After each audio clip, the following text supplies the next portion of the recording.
I would dare to say that a designer can only be as good as his clients. And if you've got a designer who wants to do things, you use them. I've done a lot of work for clients who have Hong Kong in their name, like Hong Kong Bank, Hong Kong Land, Hong Kong Shanghai Hotels, Hong Kong Air, etc. I think there's no question that it's branding Hong Kong.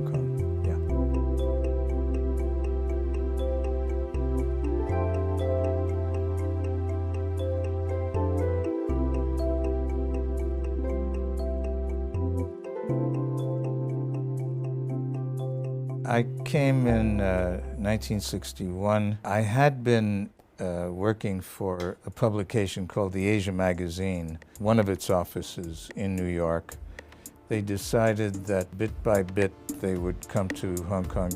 I decided to give it a go.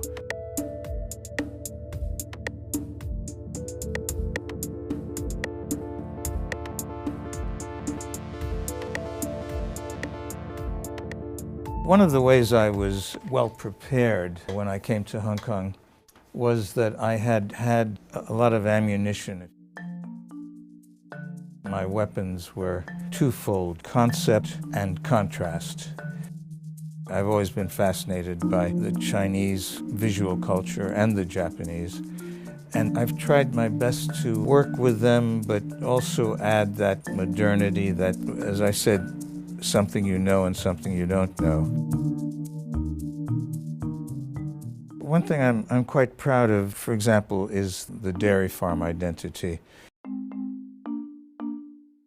which gave absolute parity to the English and the Chinese. We used the same kind of lettering, although one was in the Latin alphabet and one was in Chinese characters.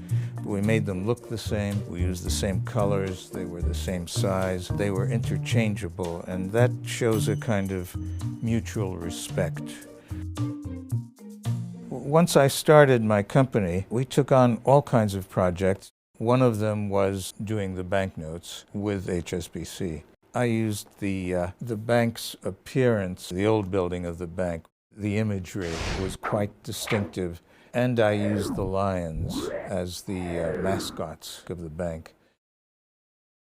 You had to have something that would strike the viewer, that would make your product, whatever you were selling, stand out from its competitors, and also from the style of whatever was going on, so that you had something distinctive.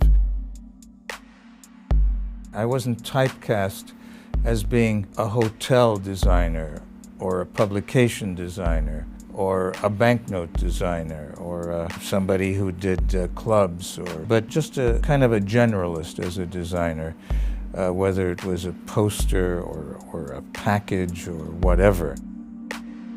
The challenge is to make the work interesting. For somebody to look at the illustrations you have in your annual report or your brochure, and not to make it a picture of something, but a picture. And a lot of people don't understand the difference. What interests them is kind of the emotion, the concept, what you're actually doing.